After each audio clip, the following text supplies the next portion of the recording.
Praise the Lord Jesus Christ. எனக்கு அன்பார்ந்த தேவ ஜனமே, தேவனின் சத்தங்கிற நிகழ்ச்சிக்கு நான் உங்களை வரவேற்கிறேன். ஆண்டவருக்கு நான் மனதார நன்றி சொல்கிறேன். என்னோட கூட சங்கீதம் 119வது அதிகாரம் 30வது வசனம் எடுத்துக்கோங்க. மெய் வழியை நான் தெரிந்து கொண்டு உம்முடைய நியாயங்களை எனக்கு முன்பாக நிறுத்தினேன். ஆமீன். சங்கீதக்காரர் சொல்கிறாரு, மெய் வழியை நான் தெரிந்து கொண்டு. மெய் வழினா என்ன? கர்த்தராக இயேசு கிறிஸ்து தான் வழியும் சத்தியமும் ஜீவனுமாக இருக்கார். ஸோ அவரை தெரிந்து கொண்டு அவருடைய நியாயங்களை, நம்மளோட நியாயம் இல்லை, நம்மளோட நீதி இல்லை, நம்ம சிறப்பான ஒரு என்ன சொல்கிறது, நம்மளுக்கு இல்லை, நம்ம குடும்பத்துலேயோ இல்லை ஏதாவது ஒரு இடத்துல வேலை ஸ்தலத்துலேயோ ஸ்தாபனத்துலேயோ நீங்கள் யோசிச்சு பாருங்களேன், என் நீதி உங்களுக்கு புரியவே மாட்டேங்குது, நான் சொல்கிற வழி உங்களுக்கு தெரியலன்னு மற்றவங்கள்ட்ட சொல்லச்சே, நம்மளோட நீதி நம்மளோட நியாயம் மற்றவங்களுக்கு அது இல்லை, தப்பாக படும்.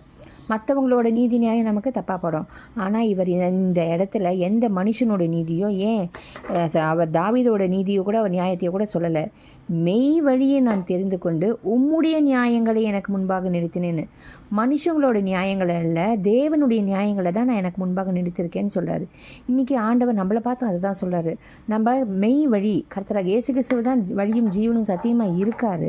அவரை தான் நம்ம தெரிந்து கொண்டிருக்கோன்னா, நம்மளோட நியாயம் நம்மளுக்கு தகுந்த மாதிரி, நம்ம ஃபேமிலிக்கு தகுந்த மாதிரி, நம்ம சுச்சுவேஷனுக்கு தகுந்த மாதிரி நீதி நியாயத்தை நம்ம புரட்டுறோமா, இல்லை கர்த்தருடைய நியாயத்தை நம்ம கை கொள்கிறோமான்னு பார்ப்போம்.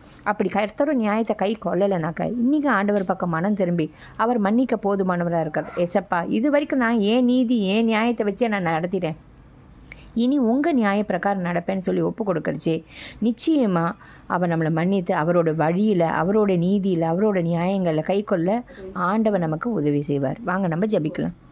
எங்கள் அன்பின் பரலோக தகப்பனே, உம்மை துதிக்கிறோம், ஸ்தோத்தரிக்கிறோம்ப்பா.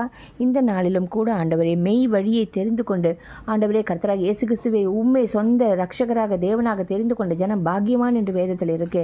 ஆண்டவரே, உண்மை நாங்கள் தேவனாக தெரிந்து கொண்டதுனால நாங்கள் பாக்கியவான்களாக பாக்கியவதிகளாக இருப்பதற்காக நன்றி. மெய் வழியை தெரிந்து கொள்ள கொடுத்த கிருபைக்காக நன்றி. இப்பொழுதும் உம்முடைய நியாயங்களை எங்களுக்கு முன்பாக வைத்து அதை கை கொள்ள எங்கள் ஒவ்வொருத்தருக்கும் கிருபை தருவீராக. மீட்பர் இயேசுவின் நாமத்தினாலே ஜெபிக்கிறோம் பிதாவே. ஆமீன். ஆமீன். God bless you.